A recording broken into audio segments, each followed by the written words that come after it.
So, who won the debate? Biden or Trump?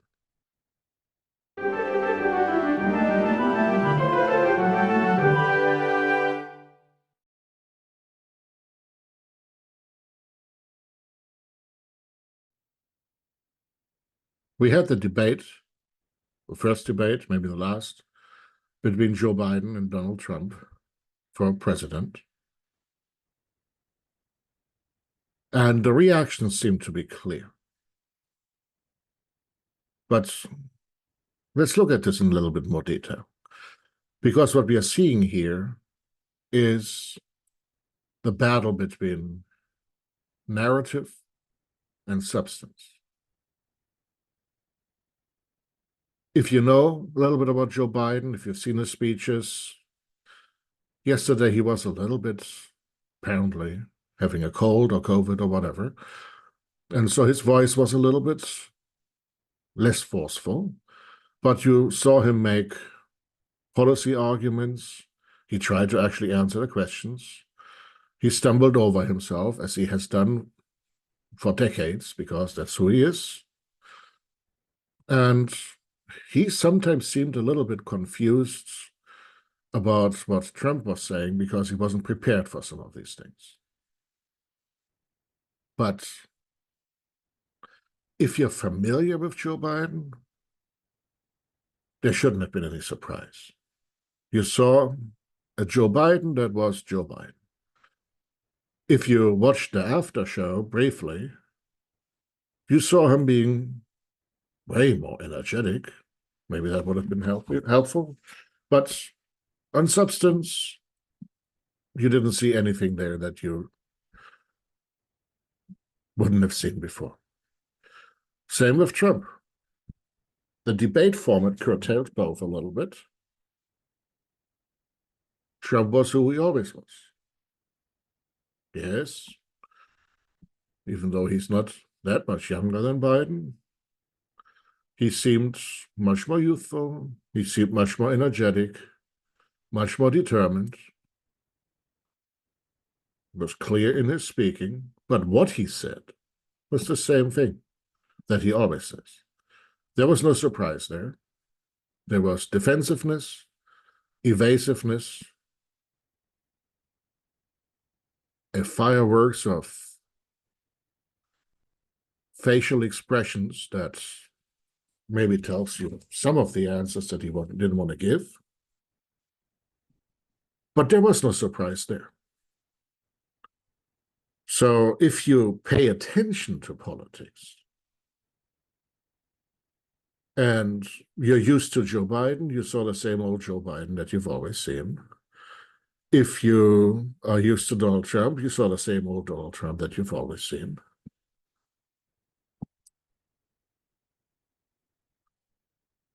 What maybe should have been a little bit different. I don't appreciate if candidates for president, one of them the current president, one of them the previous one, talk about their opponent as that guy. That's not good style. You may not like your opponent, but that tone is not helpful. Also, I'm not really interested in debates about golf handicaps. Maybe I'm not a golfer, so there you go. But what you're seeing now is people piling on about appearances. And then you see a narrative emerging. Joe Biden needs to go. Joe Biden is too old. You see that. But if you're looking at this clearly, you see something that tells you something about the media, because I'm not taking sides here about any candidate.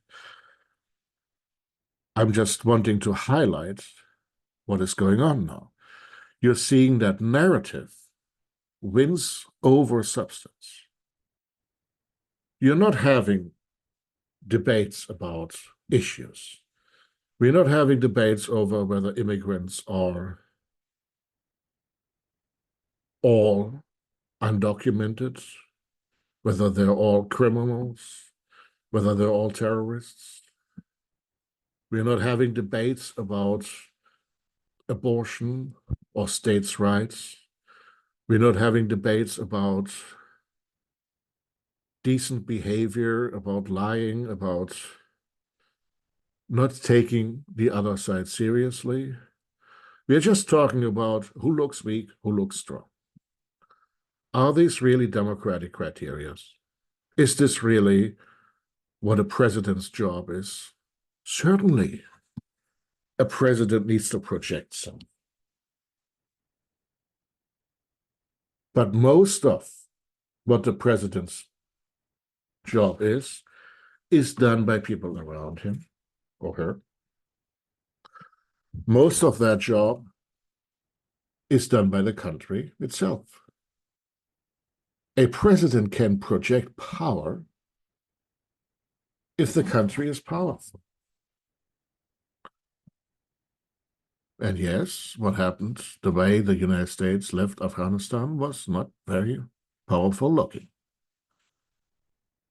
So it's, and you can have the most powerful talking tough guy. If your country isn't powerful, if your country isn't influential, that doesn't have much of an impact. So no matter how the president appears, it's the actions of the president, the actions of the government, the actions of the country and the capacity of the country, economic, military, social, cultural, diplomatic. That's what counts. A president can be, well, in the case of Trump and Biden, they would be old, both old. President can be old. President can be a less than ideal person. The country will go on. The country survived several presidents that may not have been ideal. You can have your own opinion who that president would be. I'm not going to chime in on that here. But this trend that before even watching something, the narrative starts. And you could see this clearly yesterday. Yes, the first 3-4 minutes of Biden's performance were not good. But he got better throughout the evening. He stayed on policy. He resisted mostly the impulse to counter Trump. And if you've watched it to the end, Biden wasn't that bad. But the narrative, apparently, in the Democratic Party and on CNN, started very early, probably based on the impression in the first few minutes. So we're living in a culture that, surprise, surprise, is becoming more superficial. People aren't paying attention. People aren't listening. They're not listening completely. They watch maybe 1 or 2 minutes of something and then, nah. Yeah? So what does this say about us? Does this, if you're a citizen, does this mean you really have done your duty? Do we want to live in that society? What we saw yesterday was not surprising. If you expected Joe Biden to come across like Trump, well, you were asking to be lied to. If you expected Donald Trump to come across like Socrates, you were also asking to be lied to. Both are who they are. Neither of them will run the country alone. Politics is more than just one person. So we are back to the problem of CEO syndrome. The president simply is not the boss of the country, but we are treating them like that. And we are piling all these expectations on them, and we are having a view of government that is more fit for a dictatorship than a democracy. Let me say this again. We are not seeing the president, apparently, collectively, or whoever your elected top person is. In Germany, it will be the chancellor. in Britain, the Prime Minister, whoever we have in a democratic country as the person that has that leadership role doesn't have the same leadership role as a dictator like Putin or Xi or Kim Jong-un. They're always embedded within democratic frameworks of decision-making. If you have a federal state, the federal level can say whatever they want.